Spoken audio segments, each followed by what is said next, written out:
TV Raízes, um canal de valorização da cultura popular.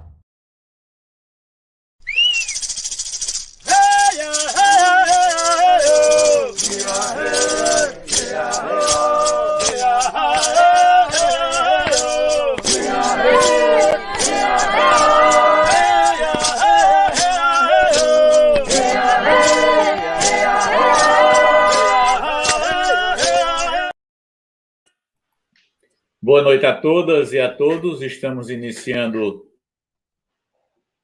mais uma transmissão do canal TV Raízes da Cultura. Também estamos transmitindo na página no Facebook TV Raízes da Cultura e na página também no Facebook Povos Indígenas. Bom, nessa noite de hoje é mais um programa da nossa série Ao Som do Maracá e estamos aqui com dois convidados especiais do querido povo Pancará. Estamos aqui com João Batista, que é professor de arte indígena, instrutor de capoeira também, e filho do pajé Manuel Cacheado, ao qual eu faço minhas saudações, um abraço fraterno. E estamos aqui também com o Luiz Fernando, que é detentor de saberes tradicionais e populares do povo Pancará. Então, saudar primeiro... João, boa noite, seja bem-vindo. Oi, Libânio, boa noite. Boa noite, Libânio, boa noite, Luiz, primo Luiz, e é um prazer estar aqui mais uma vez, falar um pouquinho do nosso povo, né, do nosso, dos anciões, da nossa cultura, né, e é isso aí. É isso aí. Luiz Fernando, seja bem-vindo, meu irmão, uma satisfação ter você aqui também nessa noite. Boa noite, né, boa noite a todos e a todas. Boa noite, meu primo João aí. Uma saudação lá no meu tio, Manezinho Pajé, Manezinho Cacheado. Boa noite, Libânio. E nós nos enriquecer de conhecimento essa noite, nessa troca de informações de algo que para a gente também é novo, né? Principalmente para mim, essa questão de uso da tecnologia e essa troca, essa conversa. Sempre a gente conversa entre nós mesmo, enquanto Pancará, né, e nas nossas vivências. Raramente a gente leva para fora, ou por meios de comunicação, nossa cultura, nossa tradição. Então, passo a palavra para a Libânia. Ok, perfeito, Luiz Fernando. É isso, são os desafios dos tempos atuais, né? A gente está dialogando com esse meio de comunicação interativo, né? E poder levar às pessoas um conteúdo positivo. Eu quero começar, inclusive, saudando algumas pessoas que já estão aqui nos acompanhando. Flávio Pancará, que dá uma boa noite, também diz salve o povo Pancará. Saudar o nosso irmão Jacildo Ribeiro, que é o Alê Funiô, do grupo Alê Funiô, do povo Funiô, ali de Águas Belas, que também já esteve conosco, que foi o pré-lançamento da série Ao Som do Maracá, né? Saudar também o companheiro Daniel Filho, que está aqui dando uma boa noite e destacando aqui a nossa transmissão, né? Eu quero, antes da gente começar o nosso bate-papo, eu quero falar um pouco para as pessoas que estão nos acompanhando, quem virá assistir depois o vídeo que fica no canal, explicar um pouco, porque teve algumas pessoas que me perguntaram durante as 2 semanas, mandando mensagem, trocando algumas ideias, né? E o pessoal lembrando o que é essa programação, o Som do Maracá. Bom, a TV Raiz da Cultura, né, é um canal que está se consolidando e agora, recentemente, nós tivemos no ano passado um impulso maior diante desse contexto da pandemia, né? Tivemos um apoio para poder funcionar por parte de doação de amigos italianos através do bispo da Diocese de Floresta, Dom Gabriel Marchesi, né? E tivemos a satisfação, no final do ano passado, de ter o projeto aprovado pela lei Aldir Blanc, no edital do governo do Estado. Daqui a pouco, inclusive, vamos falar com o Luiz Fernando também, que ele teve projeto aprovado da lei Aldir Blanc, nessa linha da tradição do povo Pancará, e eu achei muito importante. Daqui a pouco, a minha curiosidade vai levar também a perguntar um pouco a ele como foi essa experiência, né? E aí a gente está lançando uma grade de programação da TV Raízes da Cultura. Isso é uma ideia que vai ficar permanente, João Batista e Luiz Fernando, é uma ideia que fica permanente. Então, o que é que a gente pensou? Por essa identificação toda que a gente está construindo com os povos quilombolas, né, a história da cultura afro-brasileira e também com os povos indígenas, a gente toda sexta-feira está dedicando às tradições de matriz africana, a questão de terreiro, a questão do candomblé, dessa compreensão da religiosidade do povo, da religiosidade e da espiritualidade do povo de matriz africana, e aos sábados surgiu a ideia de exatamente ser o momento chamado Ao Som do Maracá, então é um programa em série, onde vai estar dialogando exatamente sobre as tradições, as expressões dos saberes tradicionais, dos rituais dos povos indígenas, né? Tanto dos povos indígenas de Pernambuco, como dos povos indígenas do Brasil como um todo. Então, tivemos um primeiro bate-papo, que foi o pré-lançamento com o nosso irmão Ale Funiô, trazendo um pouco da tradição do povo Funiô. Tivemos no sábado passado, o povo Cambioá, dando uma abertura a essa série, e agora com o João Batista e o Luiz Fernando, representando o povo Pancará. Evidentemente que nós vamos dialogar com muita gente do povo Pancará, com muita gente do povo Cambioá. Sempre que a gente trouxer convidados e convidadas, será para trabalhar temas voltados para a questão da tradição, das expressões e dos saberes dos povos tradicionais, dos povos indígenas. Então, quero saudar também a Maria Euclides Lima, dando boa noite aqui, a Lívia Gisele e a Lilian Ingrid, dizendo boa noite, parentes, destacar aqui, a Lívia Gisele também, e a Maria Euclides Lima. Bom, eu queria começar por João Batista, a primeira pergunta.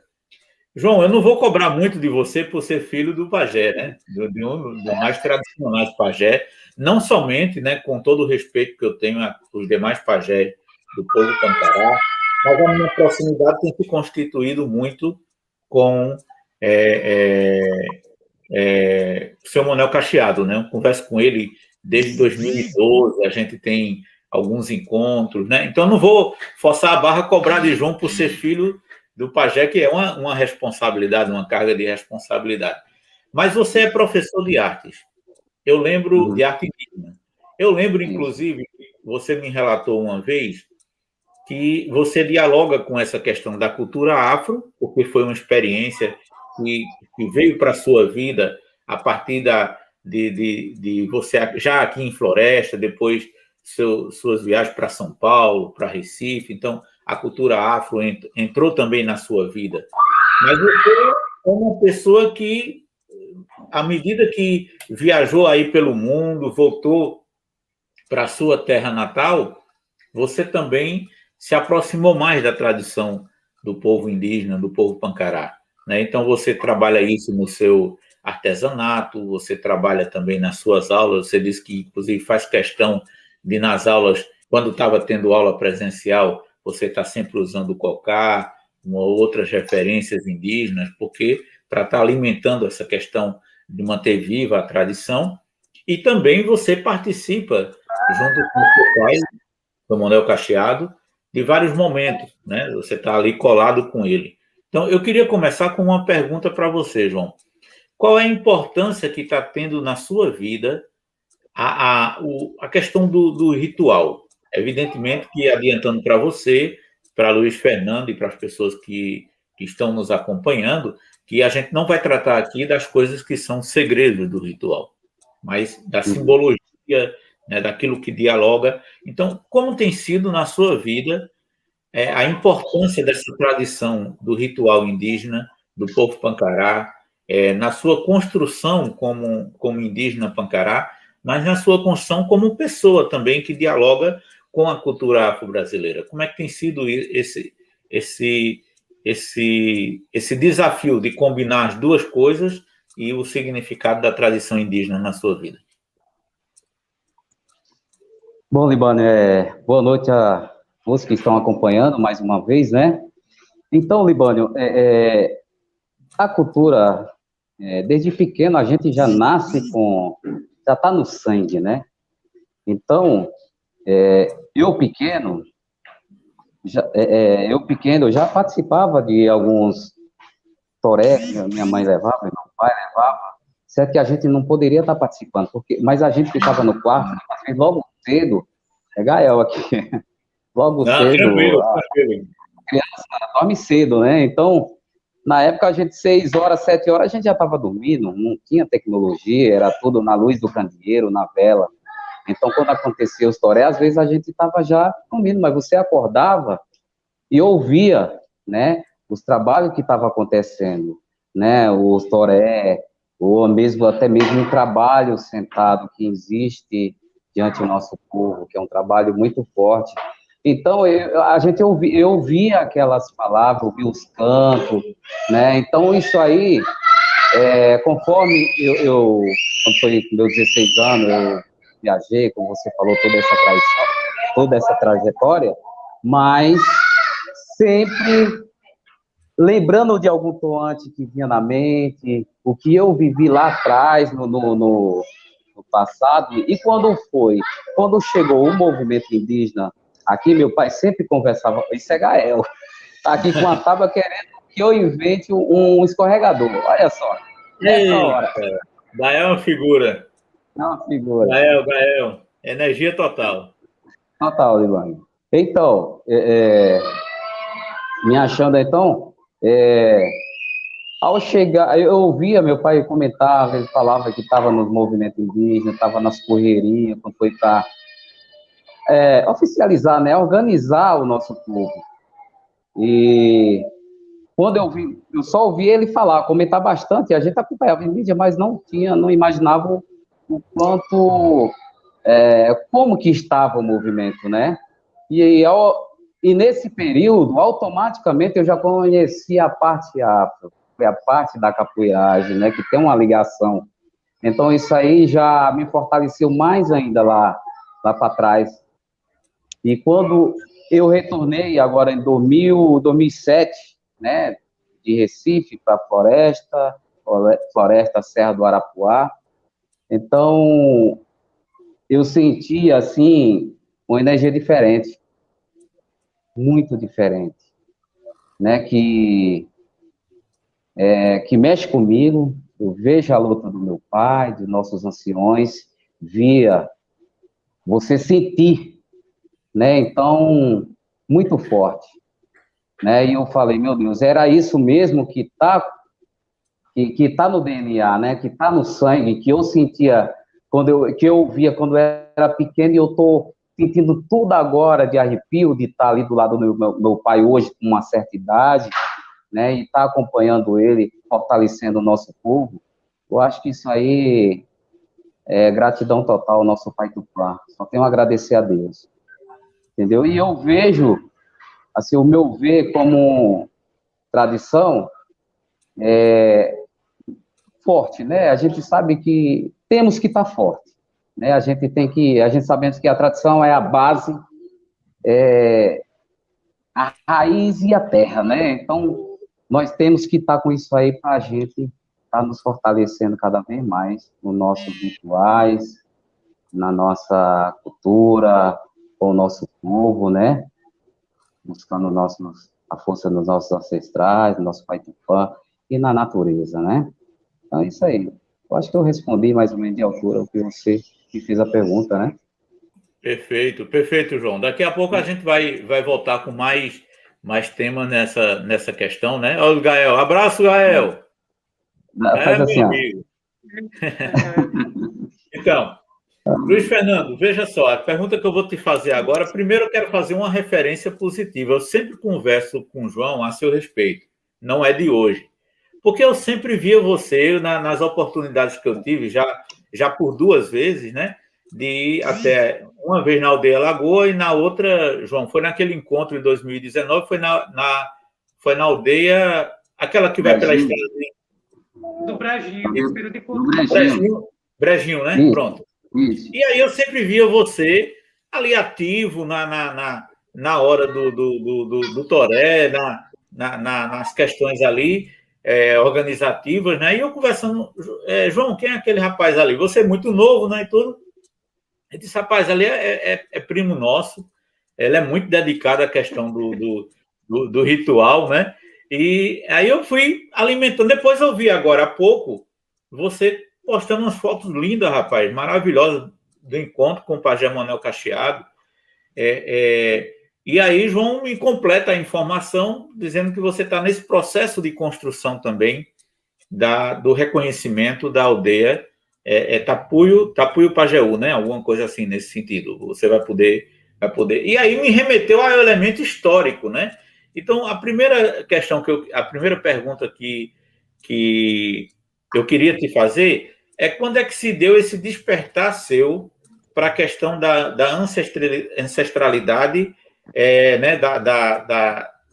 Dos saberes tradicionais do povo pancaraco. Em que momento da sua vida que você desperta para essa questão que é de importância maior dentro do contexto da identidade indígena?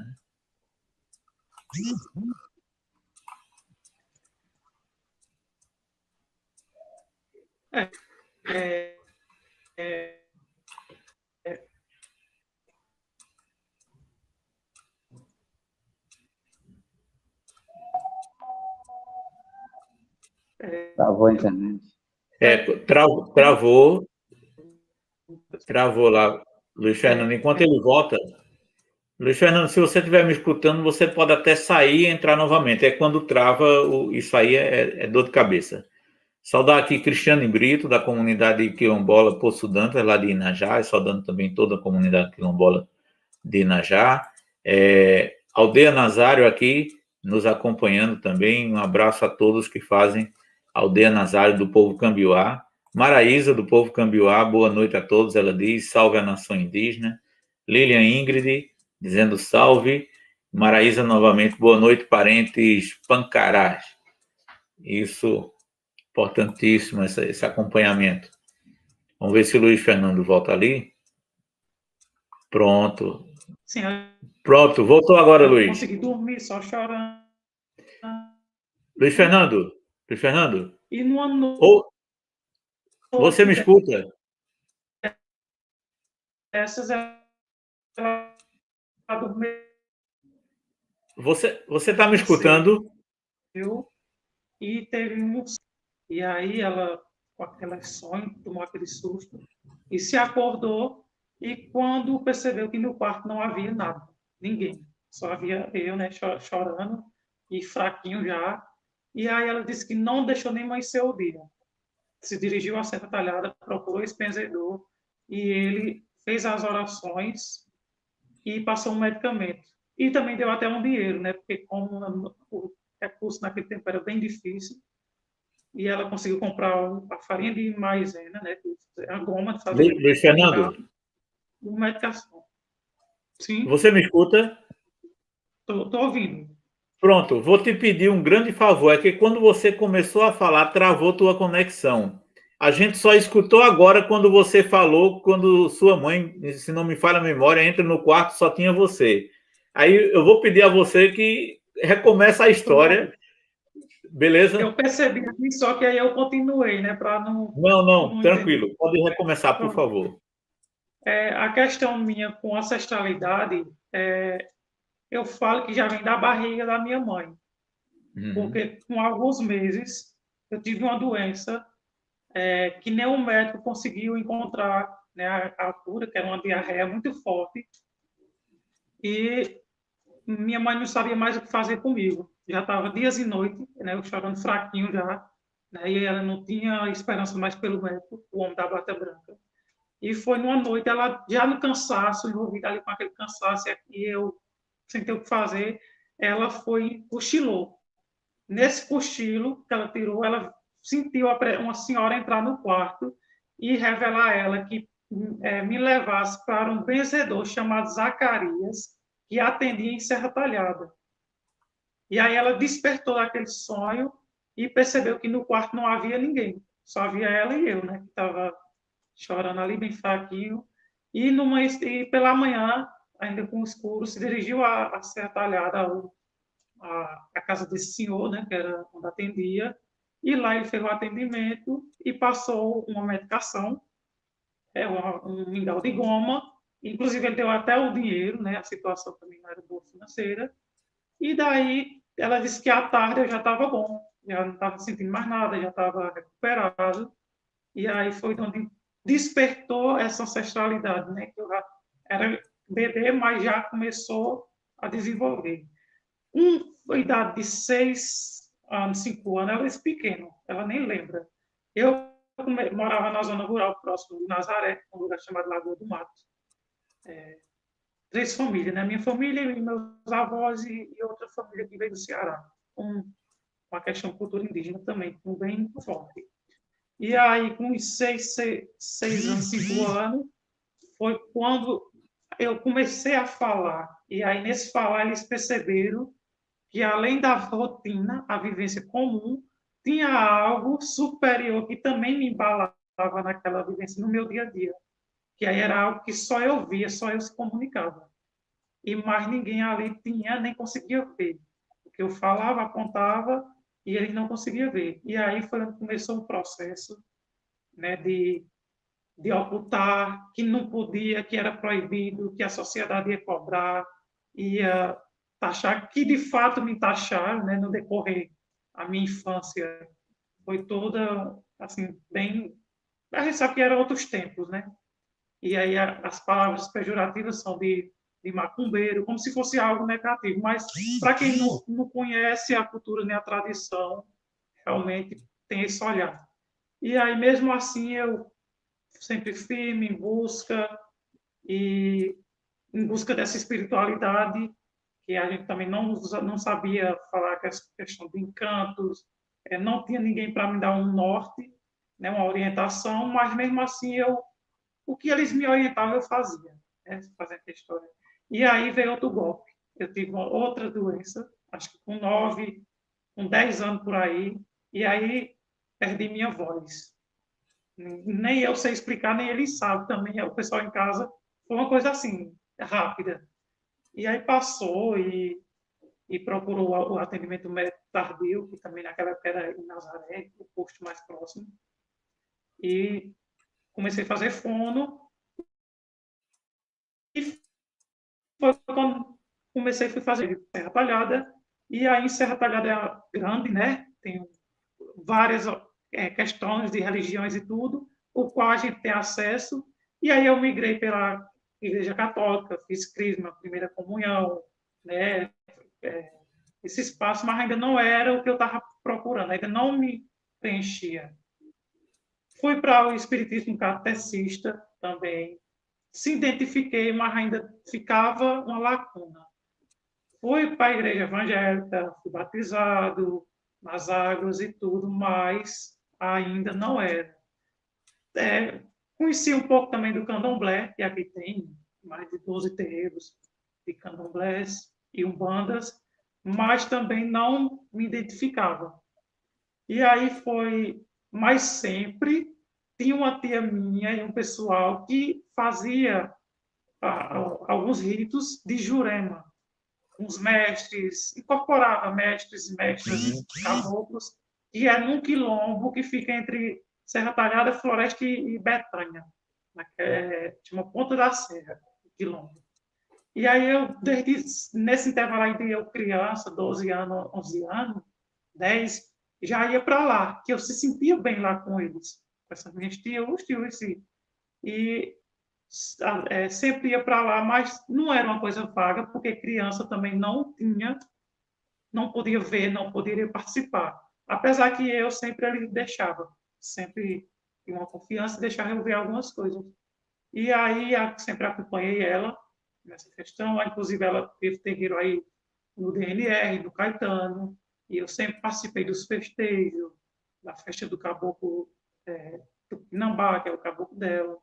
E aí foi quando, nesse intervalo aí, eu entro no campo acadêmico, né, da faculdade, levo sempre levantando a bandeira da ancestralidade indígena, qual minha descendência, meus ancestrais era da Serra do Arapuá, que também a gente tem na Serra do Umã, mas aí foi quando despertou os professores.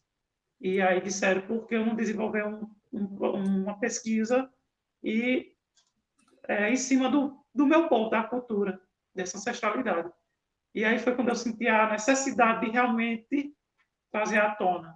E aí, numa das concentrações que eu faço minhas concentrações, minhas orações, chegou meus guias, né, meus encantados, e aí foi quando eu trilhei essa jornada. Fui para a Serra do Mar, lá para a casa de Santinho, fui para Marrapé, aí encontrei o Manezinho, e aí foi aquela que estava no túnel, e aí quando eu encontrei o Manezinho, foi aquela luz, aquela porta, e eu acompanho até hoje, estou firme e forte na Jurema, nos Encantos de Luz e no Toré. Muito bom ouvir esse, muito bom, Luiz Fernando, ouvir esse relato seu, porque é um relato, digamos assim, veja, João já tinha nos passado esse relato dele também, muito interessante, para as pessoas entenderem que as tradições, elas quando se expressam nas nossas vidas, né, nas vidas de tantas e tantas pessoas, não é um por acaso, né? Tem um caminhar que nos dirige, que nos ou que nos chama para isso. Veja, você contando aí, João, na experiência dele, ele passou por vários lugares, viajou, né? E vem se reencontrar de uma maneira mais forte a partir de 2007, quando ele retorna para cá. E você, desde a infância, né? Apenas a infância mesmo, de recém-nascido, né? Que já mostra. E, veja, infelizmente, como a gente vive numa sociedade bastante racista e preconceituosa com aquilo que são das tradições dos povos negros e indígenas, da mesma maneira que você foi objeto de críticas, né, e de atitudes preconceituosas, ainda hoje permanece, é muito escondida, né, é muito ainda, porque teve um período da proibição também, a gente lembrar que se tivesse um terreiro, era proibido ter um terreiro de Toré no território que hoje chama-se as aldeias indígenas, né? Vocês lembram disso? Os antepassados já devem ter relatado isso para vocês, que era proibido. Assim como era proibido ter um terreiro de caboclo, que é exatamente a mistura da tradição africana com a tradição indígena, no culto à Jurema, que você vai ver que muitos terreiros que tem na nossa região, eu estou conseguindo identificar isso melhor, na verdade são mais terreiros de caboclo. Aí, evidentemente, que um ou outro puxa para uma linha, vai para os orixás, vai para o candomblé, mas também dialoga com os caboclos. Os caboclos têm um peso muito forte aqui o culto à Jurema, o culto aos caboclos, tem um peso muito forte aqui na nossa região, né? Então, são histórias com paralelos e também com significados diferentes, mas que têm um mesmo encontro. A ancestralidade que convida, né? Que chama de alguma maneira. Veja, você contou que passou por várias experiências religiosas e veio assim encontrar naquilo que é a expressão da ancestralidade da sua própria origem indígena. Quer dizer, a origem, eu também me dou conta disso há algum tempo atrás, que eu venho me dando conta disso, quando eu comecei a voltar para dialogar com a minha ancestralidade, vir buscar na minha origem o que é que eu era, o que é que eu sou, o que é que eu ainda posso ser, é isso que vai também nos proporcionando esse reencontro. Agora, João, como é que você vê... veja, a pergunta agora é porque é um problema que acho que é um desafio de todos os povos tradicionais, né? Você é jovem. Como é que você vê as tradições são mantidas em cada povo, mas especialmente no povo Pancará, pelos mais velhos e as mais velhas, né? Eu quero estender essas tradições não apenas ao pajé, porque mas quando o Luiz Fernando fala de benzedor, é uma tradição antiga, inclusive, dos povos mesmo, desde a origem de tudo, que quando adoecia, por exemplo, eu uma vez pequeno, eu não sei se vocês lembram disso, mas né, no meu tempo tinha muito, a criança era espinhela caída, aí dizia assim, não, está com problema de espinhela caída, está com problema de olhado, né, mal olhado, está com peito aberto, está com peito aberto. E toda vez que a criança tinha esses problemas, era para o rezador, era para a rezadeira que se ia. Ninguém ia para uma igreja, não estou fazendo uma crítica, por exemplo, ninguém procurava o padre para se benzer, ninguém procurava um pastor da igreja evangélica, era a rezadeira, era o rezador. Quer seja numa casa que pertencia a um terreiro, ou muitos rezadores, muitas rezadeiras que tem na sua própria casinha, sem ser um terreiro, né? Eu, por exemplo, uma vez eu me engasguei com espinha de peixe, e eu não sabia, pequeno, eu não sabia, eu vim me dar conta disso depois. Meu pai, ele sabia rezar. E ele rezou, e eu confesso a vocês, assim que ele terminou de rezar, eu estava engasgado mesmo aqui, assim que ele terminou de rezar, eu tossi e cuspi fora a espinha de peixe. Então, é uma coisa, por exemplo, uma vez eu adolescente, aí estava sentindo uma dor aqui no tórax. Aí era peito aberto. Aí minha mãe mandou ir na casa de uma rezadeira que era pertinho de casa. Ela atendia, você chegava lá, eu sou filho de Dona Maria e vim para a senhora me rezar. Ela rezou, no mesmo instante eu fiquei bom, passou a dor. Então, tem um significado, né, importantíssimo nessa. Então, você, João, como é que você vê esse desafio da manutenção das tradições? Né? Porque, veja, vou retomar um pouco. Os mais velhos e as mais velhas já estão num tempo, eu diria, já estão praticamente vencendo o seu tempo, né? Então, como é que você vê esse desafio de que os mais novos e as mais novas encarem a importância de manter essa tradição? Né? Vocês, no povo Pancará, são 3 pajés, se não me falha a memória?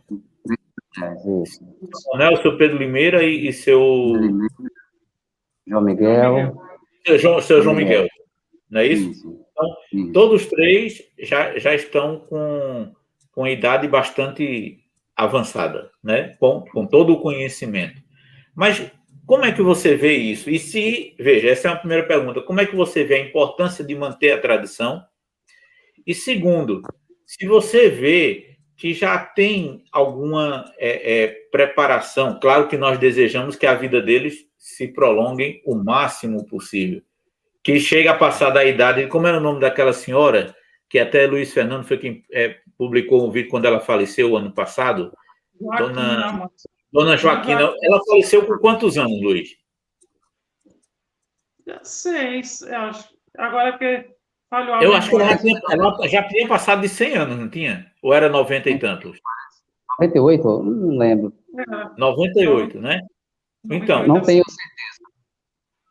aí, evidentemente que nós queremos que os mais velhos e mais velhas vivam até a idade de Mãe Joaquina, ou mais que isso. Mas o grande desafio e a continuação, né? Então, como é que você vê esse desafio no povo Pancará de continuar a tradição dos mais velhos e das mais velhas, e o aprendizado, né? Que já precisa ter. Libânio. É preocupante, porque hoje o jovem muitas vezes não se firma, né, no que realmente você é, não é verdade? Você está esperando o seu tempo certo, mas ao mesmo tempo você vê aquelas pessoas que se aproximam, que está do lado, acompanhando, e o próprio mezedor passando os seus ensinamentos, né? Então, sabe que tem que dar continuidade. Eu vejo em casa mesmo, o próprio pai, sabe que ninguém nasce para semente. Na verdade, a gente sabe que quer que seja a vida toda, mas chega um momento que vai descansar, né? E eu vejo, tem essa preocupação da parte dele, mas tem que dar continuidade, é o que ele sempre alerta. Vai ter que dar continuidade e estamos ali se preparando, né? Preparando alguém para futuramente estar dando procedimento, a trilha, né? O caminho que os nossos ancestrais prepara desde pequeno, né? Como mesmo o próprio Luiz falou, ele já nasceu com o seu dom, buscando, né? Então é mais ou menos isso aí. Ok. Tranquilo, João. Eu estou aqui, rapaz, com uma mosca aqui que está me perseguindo já há 2 dias. Eu tento matar essa danada aqui, não consigo matar. E ela fica exatamente numa hora dessa, passando no meu ouvido, passa na frente E do... ô, Libânio, outra coisa que a gente, ele mesmo, não só ele, como eu já ouvi de alguns anciãos falar que muitas vezes ainda está por vir, ainda pode estar no ventre da mãe, entendeu? Está por vir, mas a gente sabemos que já tem pessoas que têm que se afirmar para dar prosseguimento à nossa luta como um benzedor, e já tem muitas pessoas novas também que já benzem, a gente vê que tem bastante jovem também, como eu falei, que existem aquelas pessoas acomodadas que pode ter o saber, e não imagina a importância dela diante do nosso povo, né? Mas aos pouquinhos vai conscientizando, e é uma força para todos nós, né? A gente que estamos jovens, com certeza, um pouco mais jovem, tem que abraçar essa causa mais forte ainda, cada dia mais forte. Mas não é fácil, né? Porque justamente para os nossos anciões existe no início deles, eles como jovens, existe uma certa facilidade, né? Porque o que você falou, eu vivencio isso aí, né? Espinhela caída, então vai lá, pede para benzer, dá uma respiração, já estou bem, já. Então a fé cura e a oração cura faz com que aquela pessoa saia dali bonzinha, caminhando normal, sem dor em coluna, né? Sem a espinhela estar caída. E hoje já procura mais os hospitais, tudo, então já automaticamente já modifica, já complica um pouquinho no nosso corpo, né? Na nossa vida. Só aquela pessoa realmente que tem a fé, que se afirma, falar, eu quero isso aqui, não é verdade? E no caso deles, como mais velho, tinha essa facilidade, né? Que todo mundo já procurava quem um benzedor, não é verdade? E é isso aí.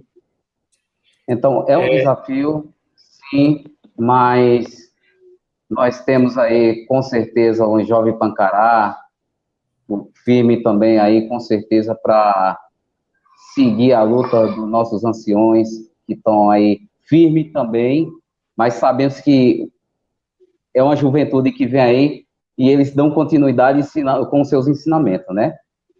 E a gente tem que ter essa mentalidade de estar abraçando isso, ouvir bastante para seguir a nossa história. E já vê os nossos filhos, para passar, né? Um deles vai passando para um e daí por diante. Não é verdade? João, importante essa sua resposta. Eu quero chegar nela, inclusive eu quero aqui saudar Jorge Novaes, que é lá de Petrolândia, nos acompanhando, né? A Cícera Soares também, o Alan Juan Cambiuá, dando boa noite a todos. Veja só, foi muito importante essa pergunta. Eu tenho consciência, evidentemente, que não é um processo, é aquela história.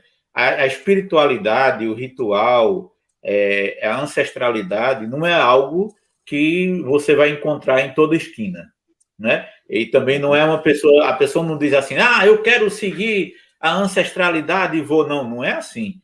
Em geral, é um chamado que você está recebendo. Um caso que Luiz relatou da própria vida dele, Luiz Fernando, você também, com certeza, à medida que você transmite esse seu reencontro e como você se sente hoje mais fortalecido, isso é um chamado também. Assim como foi todos, como é o seu pai, os demais pajés, as mulheres que fazem essa jornada linda também de benzedeira, de parteira. Isso é um chamado, isso não se fabrica, né? Então, você colocou bem e você ainda pegou um outro viés do desafio, que é o quê? Se a gente pegar a vida, vamos falar um pouco, né? Assim, que eu vou em seguida fazer uma pergunta a Luiz Fernando, mas veja, hoje qualquer dor de cabeça que a pessoa vai no hospital,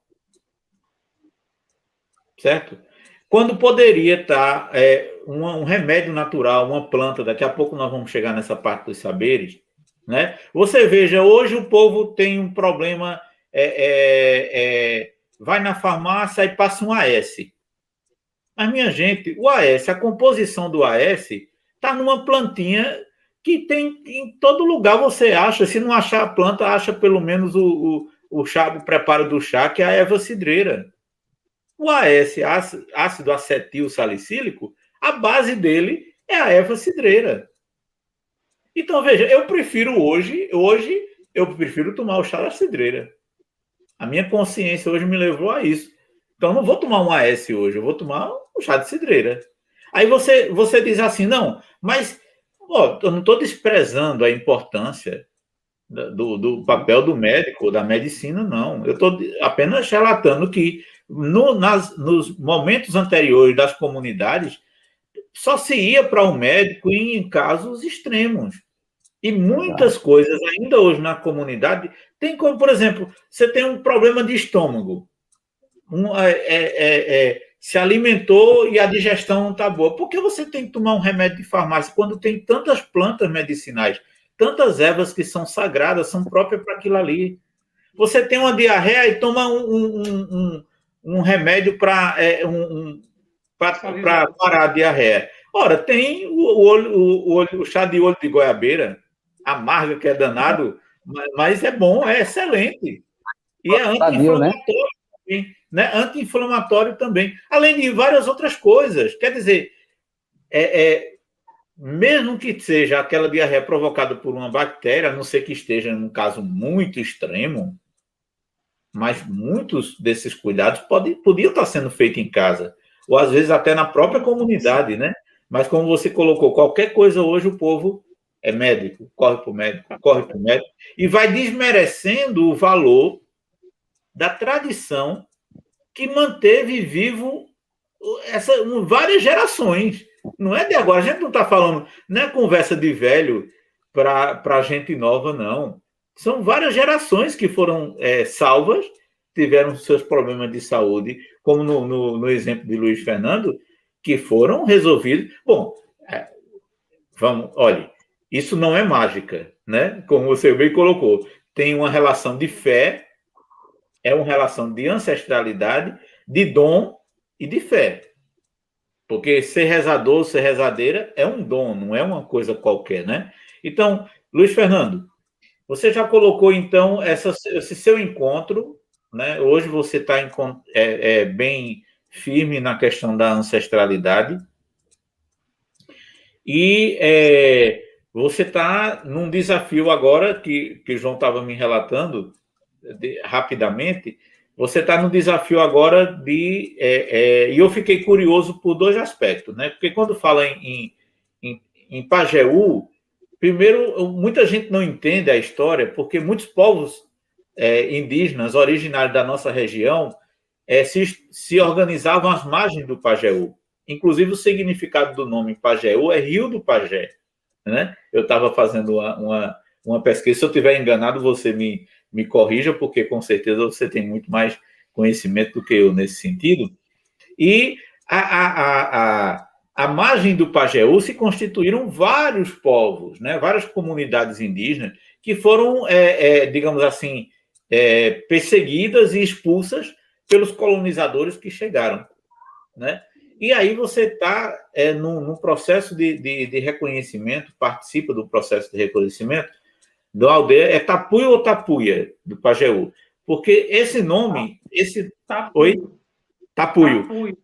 Porque esse nome, Tapuio, inclusive, era o nome que era dado aos povos indígenas originários dessa região aqui, porque não eram da matriz Tupi, não era da nação Tupi, eram da nação Cariri, e chamavam os tupis, numa forma meio que pejorativa, chamava Tapuio, e os colonizadores acabaram apropriando também esse termo, né?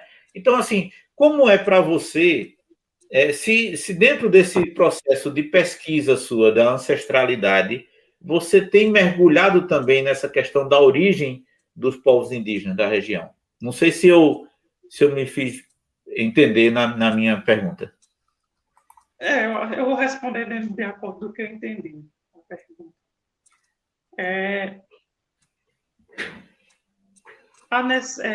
Tendo a vivência na Lagoa, né, que minha aldeia na Lagoa, na Serra do Arapuá, né? Tendo essa vivência e participando sempre dos rituais.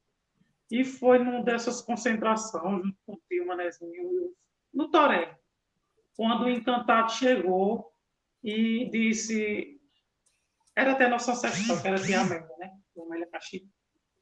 E ela disse que há muito tempo estavam me esperando. Eu lembro como hoje as palavras. Há muito tempo estavam me esperando. E aí o meu guia, né, meu encantado também, que mora lá naquela mata, disse que pediu para eu trocar a roupagem. Inclusive, eu estou com ela hoje, que é esse cocá aqui. Que eu uso um cocá, o cocá que eu usava era menor, que exatamente foi o tio que fez, que é da palha do catulé, e aí pediu para trocar a roupagem. E aí eu fiz fui interpretar, né, que a gente fala, interpretar no popular, se organizar, especialmente o que era aquela mensagem.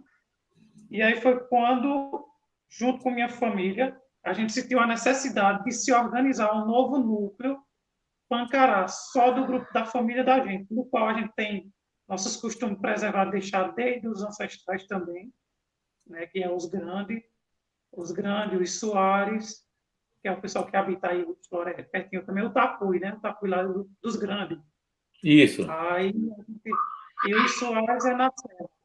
E a gente se organizou, eu digo, então vamos trabalhar no Toré. E a nossa fé e a nossa força e a nossa orientação tem que ser dada pelos ancestrais.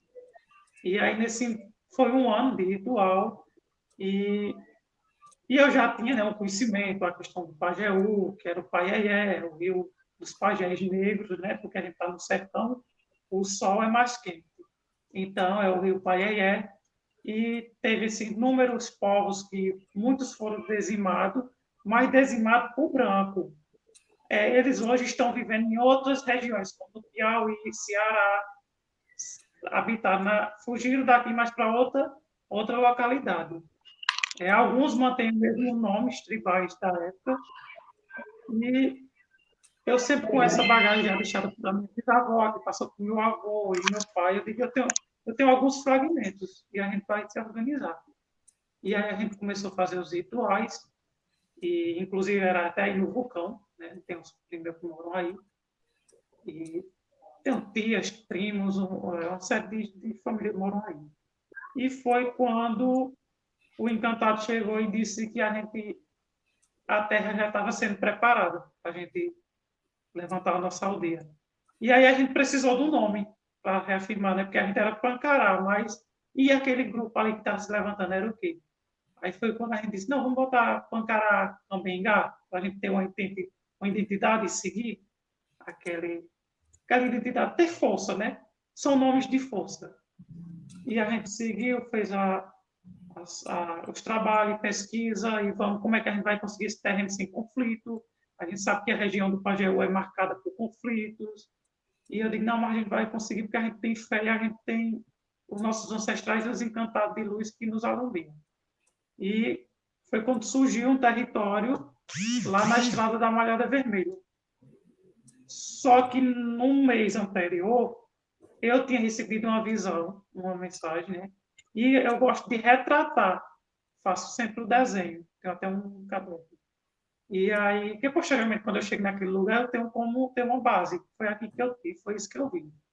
E aí, quando eu fui olhar para o meu primo, o território, se era esse, enquanto isso, as famílias estavam se articulando financeiramente, porque eu digo, a gente vai, se o proprietário negociar, a gente compra, porque aí a gente não vai ficar esperando por o governo demarcação. A gente só faz a doação para a União. E foi nesse impasse, quando eu ia na estrada, aí eu já me identifiquei, que eu já estive ali naquele lugar. E foi aí quando eu folhei o caderno e avistei, eu digo aqui, ó, o desenho, a gente estava até com o menino da FUNAI, né, que ele tira uma força a gente, que é Zé Carlos. Eu digo aqui, eu já estive nesse lugar aqui o desenho. Então, a nossa aldeia é aqui.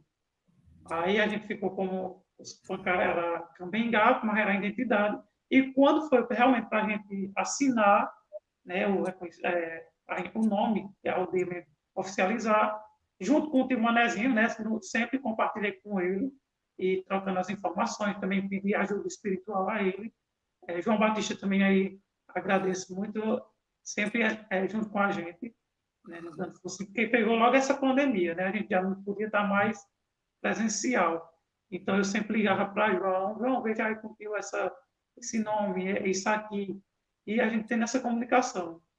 E foi quando saiu o nome, né, para a gente registrar, se identificar mesmo, Tapuio do Pajeú. Sendo Tapuio o índio mais velho da nossa nação e o Pajeú porque a gente voltou para as margens do Pajeú. E o território nosso hoje é a mais direita do Rio Pajeú. E voltamos para o local de origem, porque a gente ainda tem a família que mora lá no Tapuio, né, no Tapuio dos Grandes, que o pessoal fala, só que a gente está um pouquinho mais na frente, mas faz a mesma linha de terra. Então, a gente voltou para o lugar dos ancestrais, que historicamente, quando a gente foi pesquisar, lá é citado como Tapuio da Misericórdia, onde esses indígenas capturados por bandeiras nas regiões do navio e nesses sertões, né, do Pajeú, de Itaparica, eram aprisionados e distribuídos para as famílias de floresta, né, os fazendeiros que moravam aí na redondeza, e muitos também foram levados para a Serra do Arapuá para servir de trabalho escravo. Inclusive, a remessa do povo da gente subiu para lá, nas aldeias Fundão, Travessia de Pedra, Cangaia, Cafundó, Lagoa, Mundo Novo, o pessoal da gente subiu por ali. E ainda hoje tem familiares que moram lá. E aí surgiu vários nomes, né, de etnias que aqui abrange. Alguns vieram em rituais. Sempre eu falei até com o João, né? João, como é que eu faço? João sempre me orientou. Não, Luiz, não divulgue, guarde alguns nomes, algumas palavras para você. E aí a gente depois faz uma pesquisa para saber a origem dessas palavras. E, graças a Deus, a gente está na luta. Tapuia, que o pessoal confunde tapuia do Pajeú, né? Tapuia foi o termo usado tanto para o feminino como masculino. O homem era tapuia, a mulher era tapuia. Mas a gente vem como Tapuio do Pajeú porque tem um ancestral que é tapuia, um índio é tapuia. Não, você agora nos proporcionou uma viagem histórica, né? Eu aqui extremamente curioso, porque assim, na verdade o que você acaba de falar faz total sentido, né? Uma vez eu estava com o seu Manuel Cacheado numa roda de São Gonçalo, lá na Malhada Vermelha, né? E tem parentes de vocês exatamente na Malhada Vermelha. Por exemplo, pessoas antigas lá da Malhada Vermelha, parentes direto de vocês. Não, então veja, quando você vai recompor o elemento histórico, né? Como você bem colocou, para as pessoas entenderem, aqui na região, como a gente estava dizendo anteriormente, os povos indígenas viviam às margens do rio Pajeú, né? Quando chega o colonizador, ele expulsa os índios da margem, né?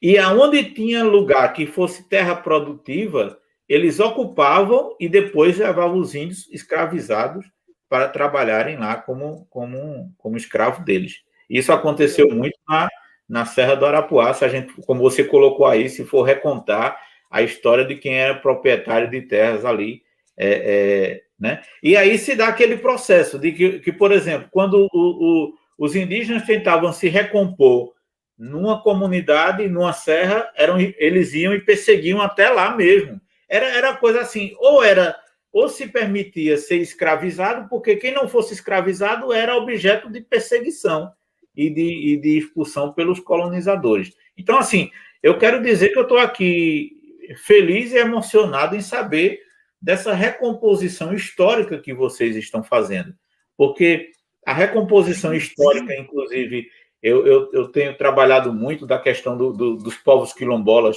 da margem do Pajeú também, e que vem para se somar exatamente nesse contexto dos povos indígenas, e esse encontro que se dá nas serras é uma coisa muito bonita, não apenas como narrativa, mas como simbologia de resistência de povos que, mesmo com tudo isso que sofreram, foram capazes de manter viva a sua tradição, né, seus costumes, sua cultura. Eu quero saudar aqui a Maria Euclides, eu acho que eu já tinha saudado, né? José Luiz Nascimento, naquele momento que eu estava falando da diarreia, eu esqueci de dizer, e José Luiz Nascimento lembrou aqui. Ele dizendo, lembrando, nesse caso, limão com um pouco d'água também ajuda, exatamente, no processo. Está com diarreia, está com má digestão, chá de boldo na má digestão, mas está com diarreia, água com limão, né? Então, são muitas coisas, muito remédio. Inclusive, eu estou pensando seriamente na grade de programação da TV Raiz ter um dia dedicado à saúde, à medicina preventiva, à medicina tradicional dos povos. Trazer pessoas aqui que possam, rezadores, sem aqueles que podem realmente, aquilo que pode ser falado, ninguém vai trazer para uma live para uma reza que não pode, que são, por exemplo, quando meu pai rezava, eu não sabia o que é que ele rezava e ele nem contava para ninguém, né? Teve muita proximidade com Dona Guiomar, que é do povo quilombola, que tem mistura indígena também, viveu na Serra do Arapuá, faleceu já, mas as filhas dela e o filho dela aprendeu também a reza, né? Então é uma coisa muito, tem muito. Agora tem a parte do segredo que a gente não pode estar dizendo aqui porque não faz sentido. A ciência, né? Exatamente. Saudar aqui Ed Clelson, Geraldo do Povo Cambiuá também, Liviane Cerqueira, cadê? Liviane Cerqueira. Estou aqui que o outro computador deu problema, dizendo boa noite, paz e bem. Cíntia Nayara, dizendo boa noite, salve a Jurema Sagrada, meus primos e amigos Luiz Fernando Pancará e João Batista. João, vamos voltar para você agora, né? Você falou da questão do seu... Se sentiu nesse reencontro a partir de 2007, voltando para a floresta e voltando à Serra do Arapuá, você teve um reencontro que lhe fortaleceu mais. E quando você fala que arrepia, a parte do ritual que arrepia, que traz a gente, né? Mesmo eu já pude ver isso em várias ocasiões, tanto eu me sinto assim, tanto na questão da cultura afro, né, da cultura negra, e me sinto também quando eu estou numa aldeia que está sendo apresentado, sendo dançado um toré, eu me sinto também... e parece que naquele momento, naquele momento parece que todos os problemas que você tem vai embora ali naquele momento, né? Parece que você está em outro mundo, não esse mundo do dia a dia turbulento, cheio de problemas, de coisa ou outra para resolver, mas quando você está ali eu imagino que quem está dentro do ritual deve sentir ainda uma paz ainda maior, né? Assim, então eu queria saber de você, na sua vivência enquanto tradições do povo Pancará. E aí, inclusive, João, muito importante essa retomada aí de diálogo de Luiz Fernando, quando ele fala em Pancará Cabengá, né? Que faz a ligação daquilo que a gente vinha conversando lá da história da origem da aldeia Lagoa. E que faz uma mistura, inclusive, Luiz Fernando e João Batista e as pessoas que nos acompanham, pelas conversas que eu já tive com o seu Manuel Cacheado, lembrando, minha gente, é uma das ações do Projeto Caribantu, a gente documentar a história de seu Manuel Cacheado. E ele coloca exatamente a ligação também com a origem da Serra Negra, né? Quer dizer, a origem é uma mistura que se dá, uma recomposição que se dá nessa região, onde tem a referência da Serra Negra, da Serra do Tacaratu, da Serra Humães, posteriormente a Serra Pancará, né? A margem do Pajeú, todos esses são lugares históricos que fazem parte dessa recomposição da resistência da luta indígena. Então, João, partindo para a pergunta, que eu vou arrubiando, eu vou lembrando de uma coisa, de outra, mas assim, como é que você vê hoje, você sente veja, nós estamos num processo de pandemia, e eu sei que faz uma falta imensa a todos os povos tradicionais o momento do ritual. Mesmo agora tendo a vacinação, mas ainda requer muito cuidado. Você me falou que essa semana várias pessoas se juntaram lá na Aldeia Lagoa para recompor a Oca, que é o espaço sagrado do pajé Manuel Cacheado também, dos trabalhos dele, da preparação do ritual.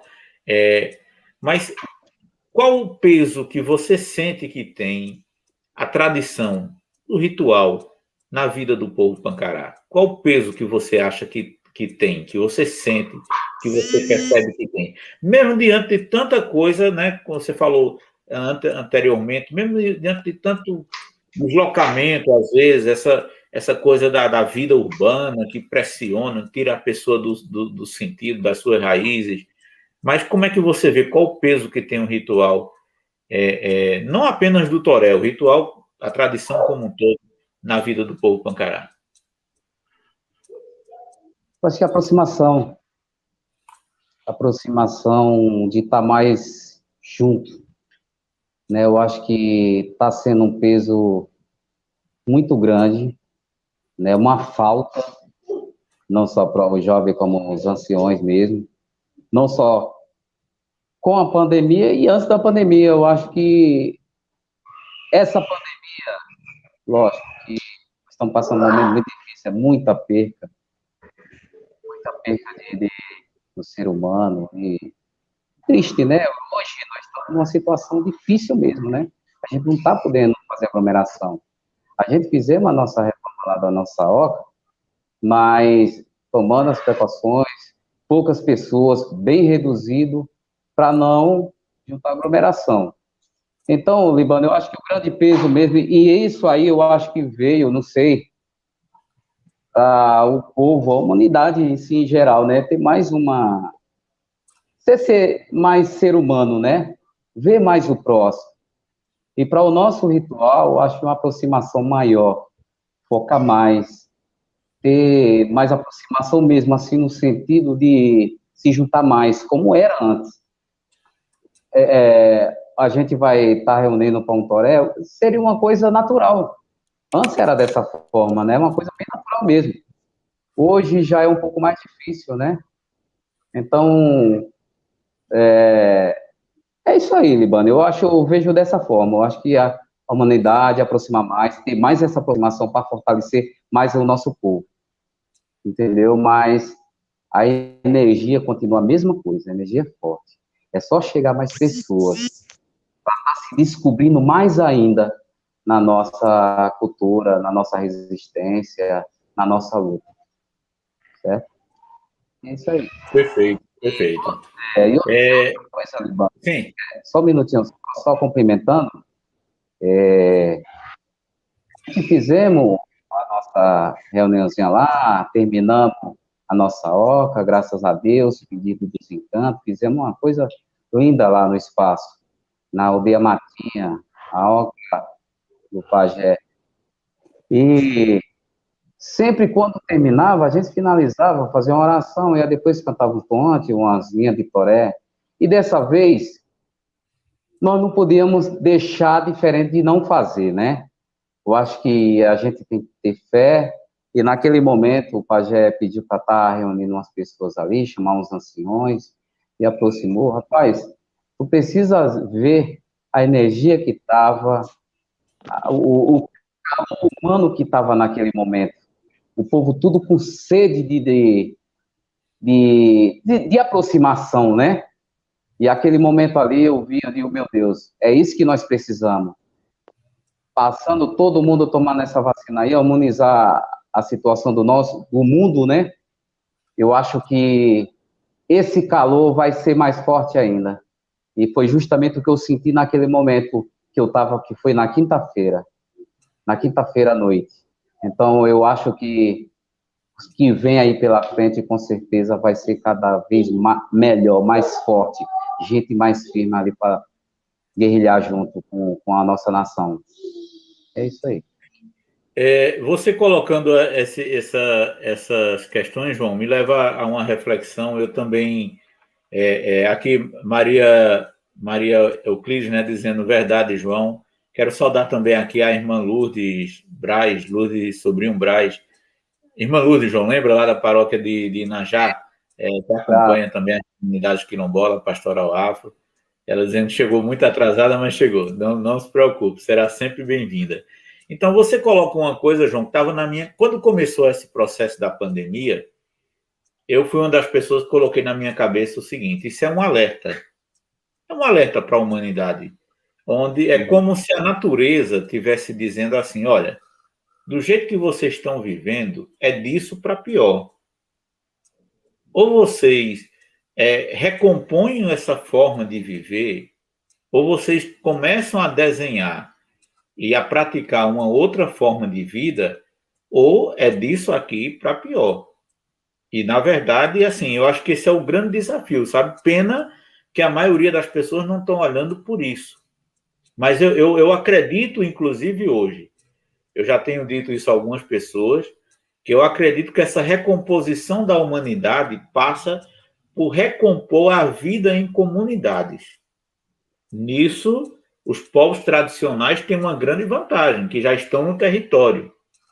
Os povos indígenas, vários povos quilombolas, os povos de terreiro, têm uma grande vantagem porque tem a partir da vivência de vida, a partir de comunidade e de território. Precisa aprofundar, evidentemente, esses elementos, porque quando você fala da emoção e da simbologia da quinta-feira à noite, é algo que é algo, digamos assim, que precisa ser, como é que eu poderia dizer, bastante apreciado pelas pessoas, sabe? Eu acho que esse distanciamento forçado, essa falta do contato humano, que para mim, pelo menos, faz uma falta imensa, absurda. Ontem mesmo passou duas meninas lá do DNR, do Projeto Arte Vida, né, que passaram aqui na frente de casa, aquela pequenininha, a Fernandinha, e a outra, a Yasmin, e aí chamaram meu nome, quando eu fui olhar, eram as duas. Chega, me deu uma alegria, o coração chega... Mas você não pode abraçar, você não pode chegar mais perto, né? Então, assim, eu acho que esse é o grande desafio que está colocado para a humanidade. Ou ela recompõe, ou as pessoas aprendem a viver mais, a partilhar mais, sabe? A compartilhar, a serem mais fraternos, a ter mais amor pelo outro e amor pelo as demais coisas, como a natureza que compõe, né? Amor pela terra, amor pelas coisas que são sagradas, porque o ser humano parece que ele achou que era o centro da história, né? Mas não, nós somos parte, né? E é isso que eu quero ir para uma pergunta para Luiz Fernando agora. Como é essa questão da ancestralidade tem uma ligação muito profunda com a natureza, né? Então, como é que você vê essa ligação, Luiz Fernando, com a natureza, com a terra, com aqueles lugares sagrados? João estava me falando, inclusive, a gente estava tentando, ia ser um dos símbolos do projeto Caribantu, mas aí a gente segurou para ser algo exclusivamente assim do povo Pancará, sobretudo da aldeia Lagoa, que é a pedra, como é o nome da pedra, João? A Pedra do Cumbe. A Pedra do Cumbe. Então, tem lugares, né? Quer dizer, lugares que são sagrados, é uma pedra, é uma árvore, né? É uma passagem, é uma loca ali, que muita gente não dá esse sentido, mas que, para quem entende da ancestralidade, tem um valor sagrado ali, às vezes uma nascente d'água, né? É uma nascente d'água, é uma parte ali daquele território que tem uma simbolização do sagrado. Então, como é para você esse diálogo, Luiz Fernando, com a questão da natureza, né? A natureza compondo essa questão do sagrado? Eu coloco o tema Toré, né? Em cima disso aí, nessa linha. Porque essa natureza, a gente sabe que a gente faz parte dela, a gente é uma semente dela. Vai nascer, crescer e vai voltar para a mãe terra de novo. Historicamente, outrora, quando a gente era plantado, né, que a gente falava isso, a gente levava uma semente na boca, porque ali ia nascer uma nova árvore, além da matéria descansar, né, decompor, e ali nasceria uma árvore, e essa árvore seria sagrada para o povo que ficasse. Então, a gente hoje tem, na Serra mesmo do Arapuá, tem vários locais que é encantado, os anciões sempre preservaram, tem a Pedra do Cumbre, tem letreiro, tem nós mesmo lá no Terreiro da Matinha tem nossas furnas, né, que nossos encantados moram nelas. tem o pé de oitizeiro, que é no terreiro velho, e Pedra do a gente Capulé. precisa dessa força misteriosa que Jesus deixou na Terra, que é essa natureza. Então, é preservar. Se a gente não preservar, se não tiver, a gente sabe que os nossos encantados, nossos ancestrais, que esses encantados são nossos ancestrais que se encantaram, tombaram e se encantaram, e vêm através da gente e moram nessas matas, nessas águas, nesse vento e nessas locas de pedra, para dar força à nossa aldeia, ao nosso grupo, ao nosso povo Pancará, que a nossa serra, graças a Deus, é rica de lugares sagrados, e a gente vem preservando. Aos pouquinhos o pessoal vem preservando. Então, é dela que a gente tira a cura, tira o saber que ela nos ensina, ela é nossa mãe, nosso pai, e tira a alimentação para dar sustentabilidade à matéria nossa. E é nela que nossas famílias pancarás se reafirmam os laços culturais e interculturais naquele território sagrado que é a Serra do Arapuá. Então, eu vejo a natureza, a fauna e a flora, algo de suma importância para a nossa identidade, enquanto povos tradicionais indígenas, ou venha ser ribeirinho, que nem você coloca aí, a gente pode explanar quilombola, e até o povo cigano mesmo, né? Tem seus locais também, seus rituais. Então, nós, enquanto povo pancará, a gente tem tudo da gente, a gente pede à natureza e ela nos dá. Então, a gente preserva. Então, a gente tem que ter essa ligação, porque se não tiver, que de fato entrando aí um pouquinho na conversa, fala sobre mais João, sempre a gente, quando tinha nossas reuniões, concentrações ainda presencial no início, a gente perguntava o porquê essa doença, né, que a gente não sabia, essa pandemia, e aí a resposta era justamente essa: a criatura que está querendo ser mais do que o Criador. Então, o Criador é essa natureza. Nosso Pai Tupã-Guá é essa natureza, esse ar que a gente respira. Então, é uma forma que nós não é um Deus que castiga, mas a gente tem que ter o respeito e saber que tem uma força, um ser superior, espiritual, porque é uma doença mundial, não é só num país. Então, a gente tem essa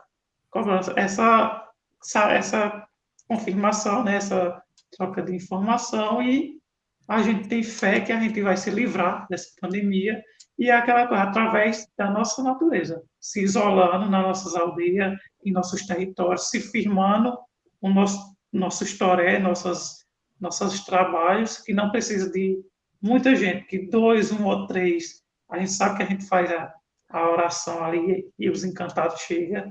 Então, quando a gente se firmar e chamar pelos encantos de luz, eles vêm nos valer. E, querendo ou não, a gente, aos poucos, estamos saindo fora, né? Tem essa vacina aí que o pessoal bastante já tomaram, a primeira e segunda dose, e se manter tendo os cuidados, porque é só imunização, não está livre de não pegar. Mas a gente continuando o respeito, né, ao sagrado, a gente sai fora dessa doença, dessa pandemia. Então, a gente, nossos utensílios, né, voltando para a questão da natureza, a gente precisa tanto dela enquanto comunidade, porque se a gente faz as nossas vestes sagradas, que é as cataoba, tirada do caruá, da natureza. Os maracá é da natureza, da semente, a cabaça, a cuia, o coco, como nossos cocares, nossa tinta de se pintar, nossos adereços, tudo ela nos fornece. E por que castigar que a gente vê o não indígena, né, o branco, o capitalista, só extrair? Então, chegou o ponto da natureza e seus guardiões dar a resposta. E a resposta foi essa que a gente está vivenciando hoje, que é essa pandemia. Verdade, muito, muito boas suas colocações, Luiz Fernando. Saudar aqui ao Denis José do Nascimento, né? Eu já coloquei aqui em destaque, saudando aqui, dando boa noite aqui para a gente. É bom ter. E Lilian Ingrid dizendo aqui: viva nossos encantos. Eu acho que você aprofunda exatamente esse elemento dessa compreensão de que se realmente a humanidade não se der conta desse momento, a gente vai ter coisas piores vindo por aí, mais epidemias, mais pandemia, que como você colocou muito bem, veja, a gente estava habituado a ver uma epidemia disso ali, né? Ali, uma epidemia de outra coisa acolá, aí tinha uma, sai gripe aviária, aí, não, mas isso aqui não vai pegar todo mundo. Aí saiu H1N1, não, isso aqui não vai pegar todo mundo, né? Aí já vem uma coisa mais forte, mais intensa, mais perigosa. E dizem alguns, inclusive, até mesmo no campo da ciência, eles reconhecem que pode vir outros. Por quê? Porque a humanidade está destruindo o quê? A sua própria casa. Né? Veja se faz sentido. Veja que humanidade, inclusive o indígena Ailton Krenak, eu tenho visto muitas entrevistas dele, né? Ele diz assim, eu chego a me perguntar que tipo de humanidade é essa? Que destrói a sua própria casa, né? Quer dizer, a humanidade em geral está destruindo o seu próprio habitat, seu próprio meio de sobrevivência, né? Como se fosse o elemento central, como você colocou muito bem. Essa visão do capitalismo é só de consumir, é só de destruir, de extrair, nunca de repor, nunca de respeitar, né, a natureza. A natureza precisa ser respeitada, porque como você colocou, a Terra, nós viemos dela, vamos voltar para ela, inevitavelmente. O problema está como a gente vive a relação com ela, com os elementos da natureza, né? Para a gente ir chegando na parte derradeira, João, na questão aí vamos, você falou, Luiz Fernando estava falando Maracá, Cabaça, Cuia, e aí eu lembrando de uma toante que tem do povo Aticum, que fala em Cuia, Cabaça, Cabaça, Cuia, e eu tenho ela gravada, inclusive, foi um documentário que a gente fez em 2011, a gente vai estar republicando por esses dias, né? E aí, do ponto de vista da toante, João, tem um assim que você, digamos, eu sei que tem vários toantes, tem alguns que podem ser cantados numa transmissão como essa, tem outros que faz parte do segredo do ritual, da ciência, que não pode ser evidentemente mencionado assim, mas tem algum que você possa lembrar que lhe marca muito, assim, que, digamos, que é o que proporciona esse arrepio maior, essa sua conexão maior com o sagrado? Tem, Libânio. Tem muitos. Gael. Peraí, papai. Pergunta para Fernando. Então, Libânio, tem vários, né? Mas eu vou estar cantando um aqui. Eu posso cantar? Claro, mas veja, eu não quis dizer, mas a ideia da pergunta era exatamente que você cantasse. Que mexe com a pessoa, né? Mas eu vou cantar um aqui que a gente pode cantar, é bem livre para nós estar ouvindo e uma força para todos os índios, tá bom? Vamos lá, Luiz. Cadê Luiz? Tá com o Maracaí também, Luiz? Ah, Luiz está preparado ali. Vamos lá. É Deus do céu e o Filho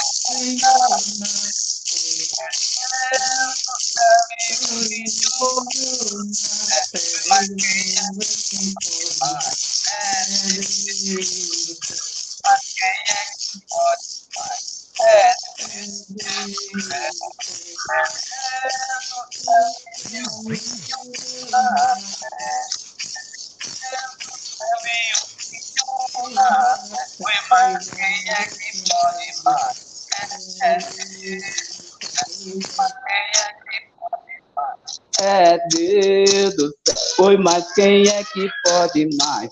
É Deus do céu. Ai, naê, naê, naê, ai, naê, naê,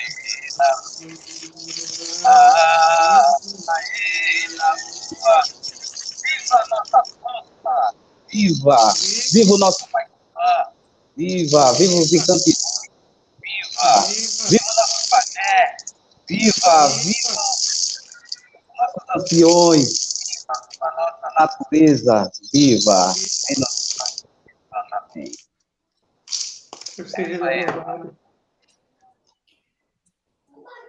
Luiz, deixa eu passar para você agora. Deixa eu perguntar uma coisa agora para você.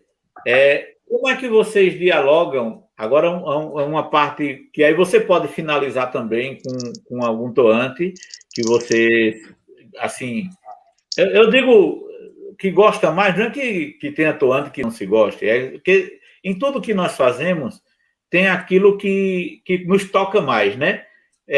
João, por exemplo, ele é capoeirista, vai ter aquela música de capoeira, aquela cantiga de capoeira, que ele canta com mais gosto, aqui tem mais, como a gente diz assim, tem mais axé, né?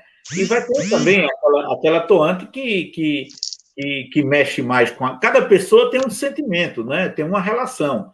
A toante também me parece que ela tem uma relação também com a ancestralidade, né?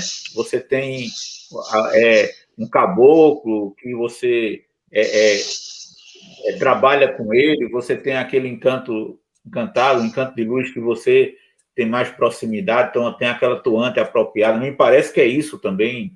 Eu estou só colocando o que eu estou tentando aprender, né? Mas como é que vocês dialogam no sentido de que, por exemplo, vocês conseguem manter a tradição indígena, a tradição de povo originário, mas também dialoga com a parte da religiosidade popular, né? Vocês misturam na relação do toré e de várias toantes a questão da origem indígena também com a questão da origem do catolicismo, né? Deus, é Nossa Senhora, é Jesus Cristo. Como é que assim, essa é uma construção, eu sei que essa é uma construção dos antepassados e antepassadas, mas essa é uma construção que ela ocorre de maneira natural, veja só, ela se mistura ou por exemplo, o momento do ritual dos encantos de luz dos caboclos é algo específico. Digamos, tem um momento que se mistura, tem um momento que é diferente. Como é que é esse processo? Aquilo que puder ser dito, evidentemente, tá? Pronto, eu vou ser bem vou resumir. A gente não é que mistura, é naturalmente, né? A gente foi catequizado, então já vem desde os ancestrais o elemento o cristianismo, né?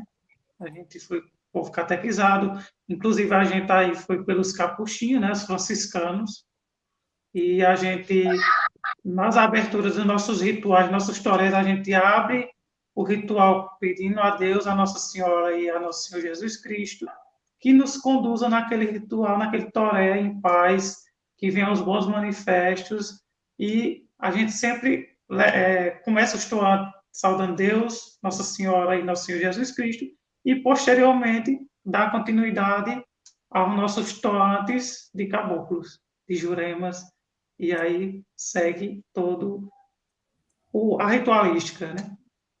Mas aí é naturalmente, que a gente tem a questão do secretismo popular, a questão do popular, né? O catolicismo. Então, a gente é natural, que já vem passando de geração para geração.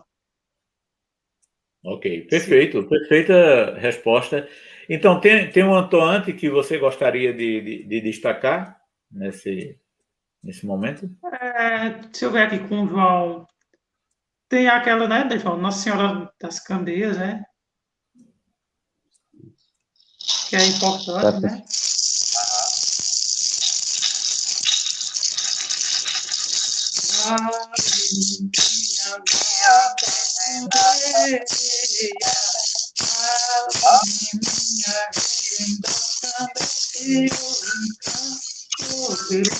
É quem nos alumbra e os encantos, é quem nos alumbra e viva Deus e a mãe de Deus, a reina,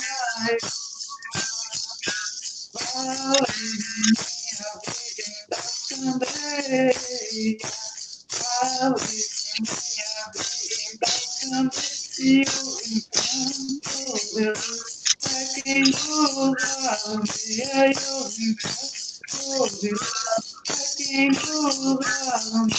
viva Deus e a mãe de Deus, amém,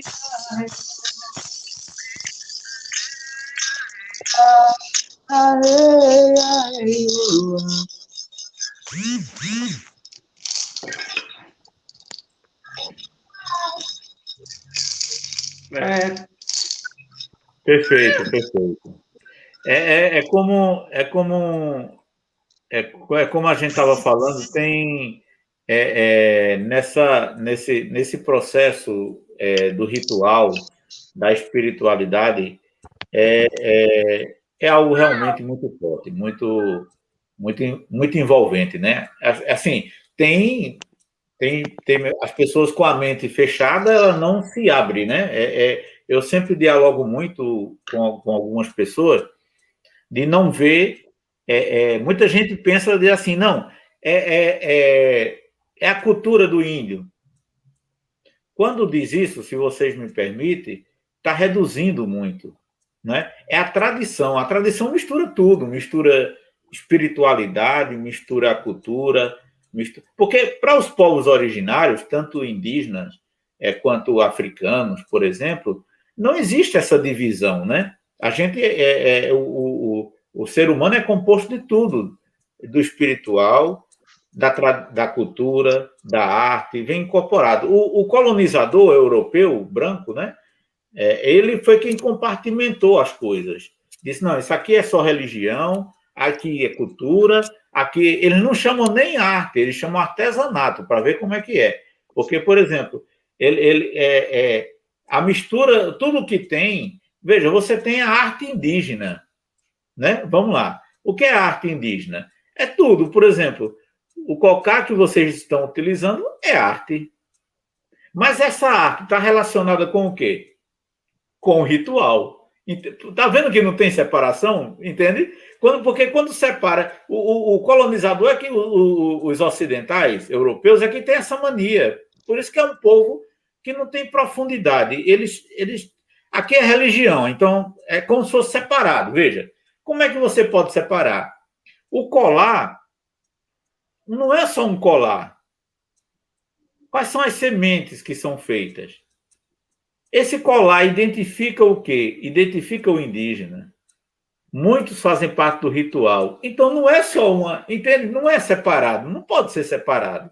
Aí diz assim, não, o toré é uma dança. Uma vez eu critiquei que teve... Há muito tempo atrás, teve uma pessoa, não vou estar mencionando o nome, que chegou aqui em Floresta dizendo que ia dar aula de toré, de dançar toré. Aí eu disse à pessoa que era a coordenadora dele, eu digo, olha, diga a ele que não se dá aula de dançar toré. Toré é um ritual. Aí você diz assim, não, mas tem uma dança. Sim, mas é uma dança que é parte do ritual.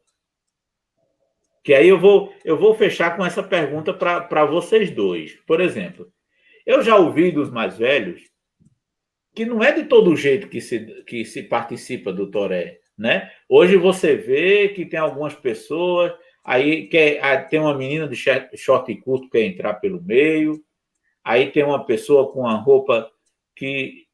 Porque eu lembro, eu não vou citar o nome da pessoa para não comprometer, né? Isso também ocorre na dança do São Gonçalo, não é toda pessoa que pode dançar, porque faz parte ali de uma tradição, né? De um ritual. Então, assim, não é chegar e eu tenho uma preocupação de que as pessoas não tornem na cabeça delas isso como folclore, entende? A tradição, o ritual como um folclore. Não, é a dança do toré. Não, não é a dança do toré, é o ritual do toré. Quer dizer, eu estou falando isso, quem tem mais autoridade para falar isso é vocês. Pode colocar os dois assim, como é que vocês acham? Assim, há uma orientação que, olha, você desse jeito, você não pode estar fazendo parte desse momento do ritual, não é uma brincadeira, né? Porque assim, a brincadeira a gente pode estar brincando, como a gente foi naquele dia, João, lá na Aldeia Lagoa. Eu acho que Luiz Fernando estava naquele dia também, estava na inauguração da igrejinha. Você Tava. tava Eu acho que não. tava não. Tava não, foi. Então, por exemplo, seu Monel fez um estoante, né? Puxou um estoante do Toré. Ele explicou, inclusive eu lembro na hora, tá gravado, João, o vídeo, a gente vai publicar também, né? Mas eu quero incorporar esse no documentário da história dele. E ele diz o seguinte, por exemplo, ele até disse, porque tem muita gente que não entende, né? Ele falou, tem muita gente que não entende quando eu digo. Mas, por exemplo, era para todo mundo ali, naquele momento que vai dançar o toré, estar vestido como. Como o Luiz Fernando colocou, troque a vestimenta, né? Troque você está ali como indígena, né? Então ele colocou muito bem isso. Por isso que eu gosto muito da fala dele, que ele é bem claro. Quer as pessoas gostem, quer não gostem, mas ele tem que ser verdadeiro, né? Mas como é que vocês veem essa questão? Há um diálogo com as pessoas? Há uma orientação? Há essa limitação em relação assim à roupa que vai se participar do toré? Como é que participa? Se está de um jeito pode, se está de um jeito não pode. Tem isso, assim, o que for possível falar nesse sentido, para que as pessoas que não compreendem muitas vezes, que vão assistir o vídeo depois, possam entender. Como é que vocês veem isso? Eu vou falar. Bom, Libânio, primeiro, o toré é muito sério para nós, né? Eu, como professor de arte indígena, e trabalho o ritual, as rodas de toré com os alunos, eu tenho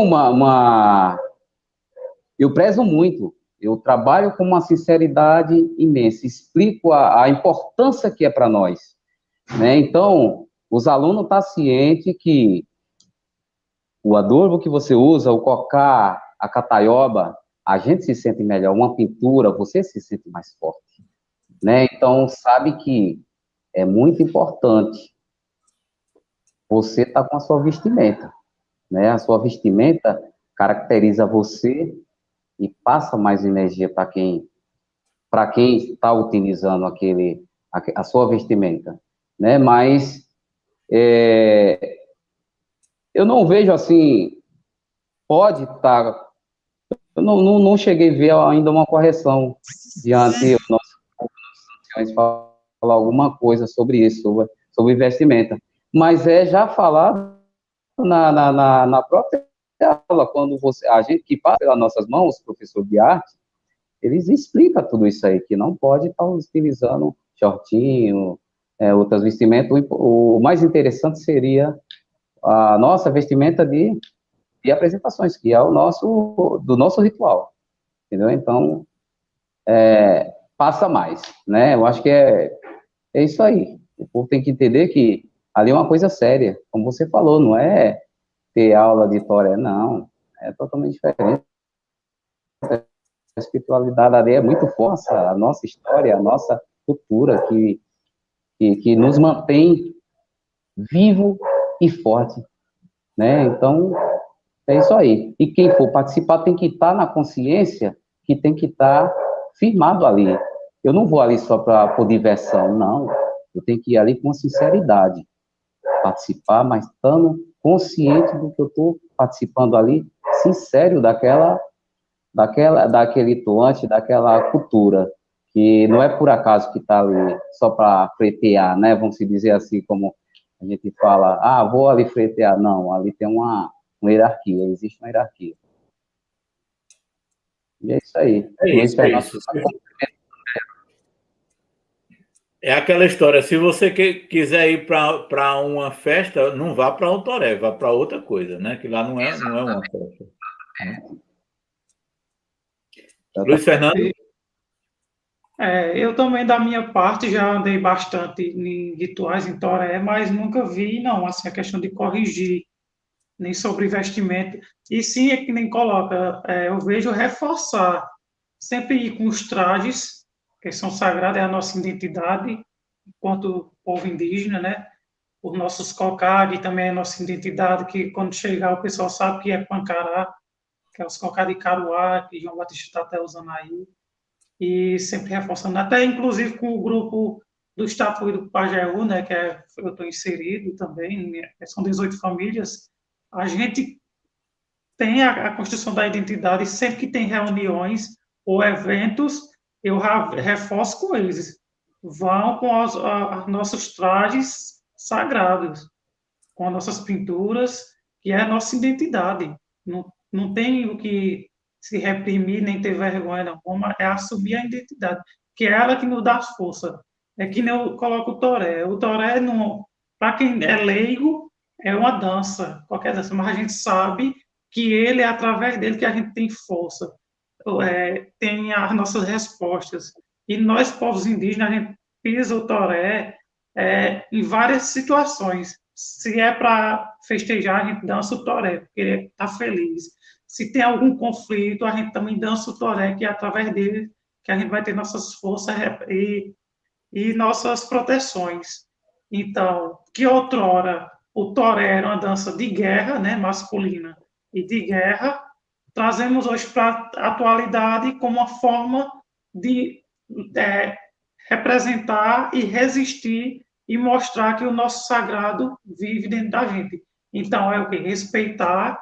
Quando tiver o puxador do toré, junto com o pajé e os contramestres, o corpo todo do ritual, a gente respeitar, não estar com conversa paralela, sempre levar o seu maracá, o seu aió, o seu pancai, e seu traje, que é sua cataoba, o seu cocá, que é através desses objetos que nossos ancestrais vão chegar ali, naquela roda de toré, e a gente vai forgar, junto com a nossa Jurema e os nossos pajés, que estão à frente de dirigir o ritual.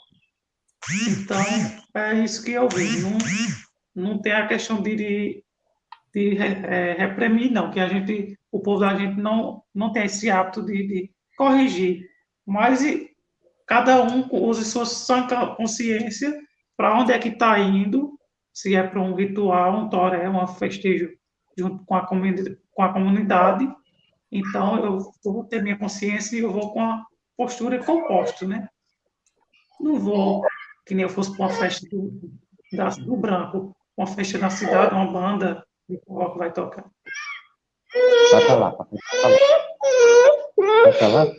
Muito bom, Luiz Fernando. Inclusive, a Cícera Soares, ela destacou aqui, olha, tem que ter disciplina nas vestimentas.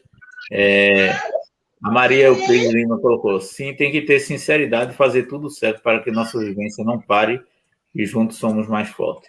Bom, a gente está chegando na parte derradeira agora, né? Eu quero agradecer imensamente a João Batista, a Luiz Fernando, por se disporem a gente ter esse momento aqui, né? Muito importante. Eu acho que vocês trouxeram muita informação, tanto importante para o povo Pancará, quanto para os demais povos, para as pessoas que estiveram nos acompanhando aqui. Eu quero agradecer carinhosamente a todas e a todos. A quem vai assistir o vídeo depois, também nossas saudações, nossos respeitos. E o que eu posso dizer, antes de passar para vocês fazerem as despedidas ou as considerações finais, como eu gosto de dizer, é dizer que as pessoas que já são pertencentes aos povos indígenas, que procurem cada dia mais aprofundar, né, sobre suas tradições, sobre suas origens. E a quem não é indígena, que procure compreender, procure conhecer. Porque muita gente tem a atitude racista ou preconceituosa. Alguns são por maldade mesmo. Aí esses eu não tenho conselho nenhum, nem nenhuma referência para dar, não. Porque quem é racista ou preconceituoso por maldade mesmo, aí esse não tem conversa, não, para esse tipo de gente.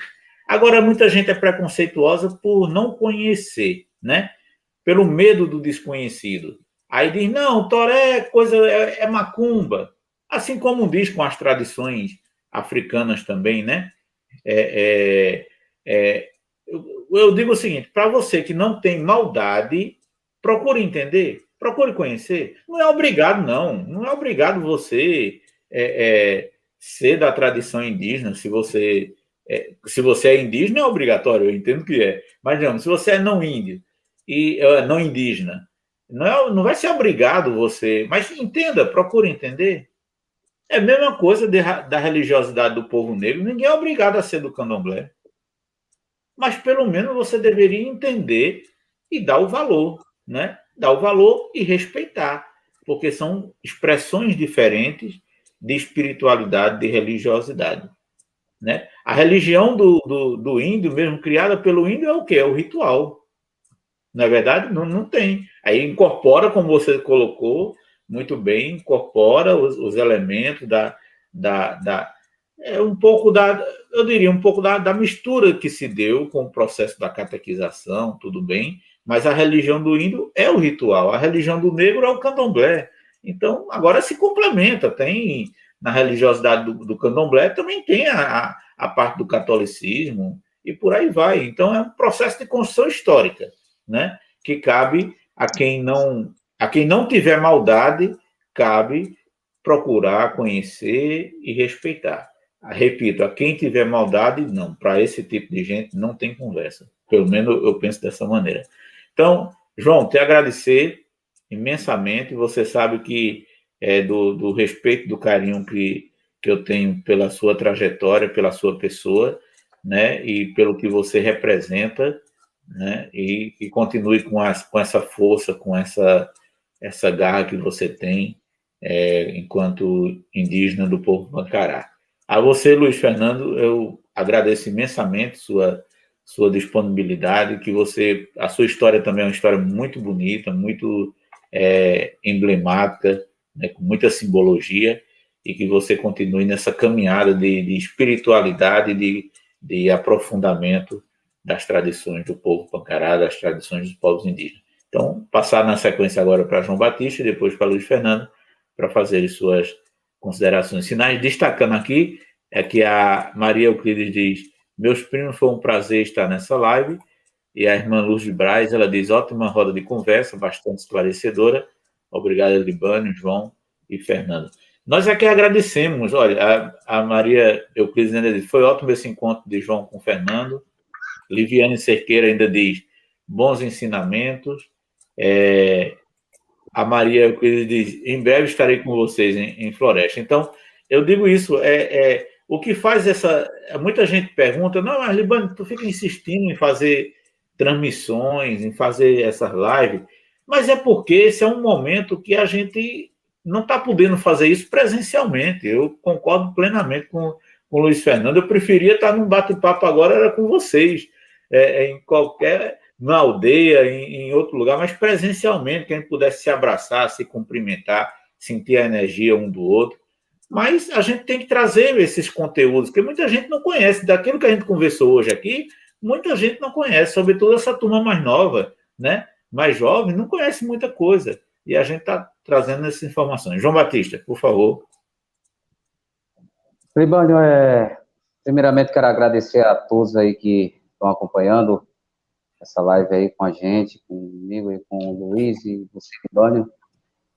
E assim, estou mais forte, mesmo com toda essa situação que nós estamos passando aí no nosso país, no nosso mundo, mas estamos fortes e firmes. E é isso aí, só tenho de agradecer mesmo, de coração, a cada um. Pô, mamãe está assim, um grande aprendizado, eu também, eu acho uma grande troca de informação aí com meu amigo, meu primo aí, Luiz.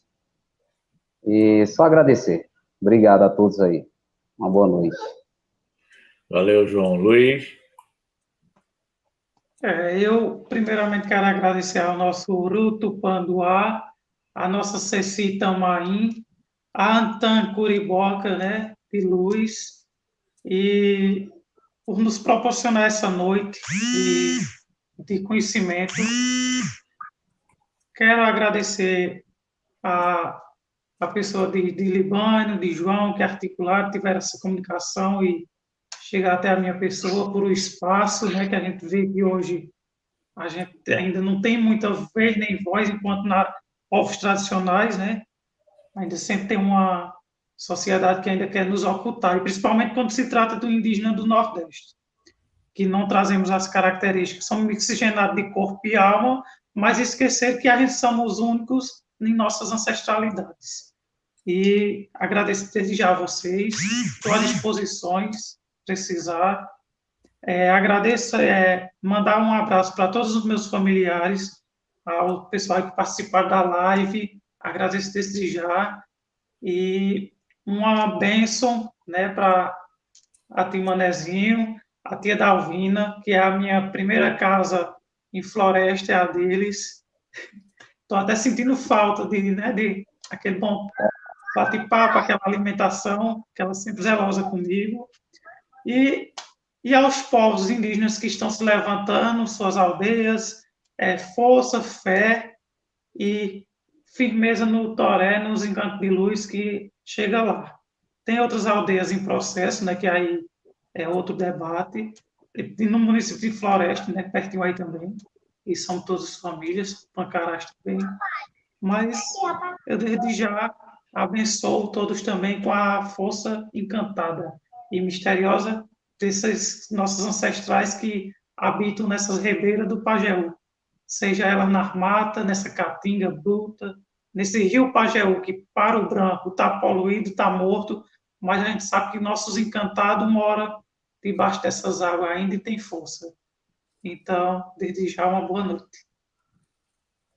Muito bom mesmo. Eu ficaria a noite toda numa conversa maravilhosa como essa. Então, que todos tenham, todas e todas tenham um final de semana abençoado, né, na força dos encantos de luz, né, e da fé que cada um tenha, né, e que a próxima semana e esses tempos vindouros sejam tempos de resistência ainda mais e que a gente possa construir um novo jeito de caminhar nesse mundo. Grande abraço.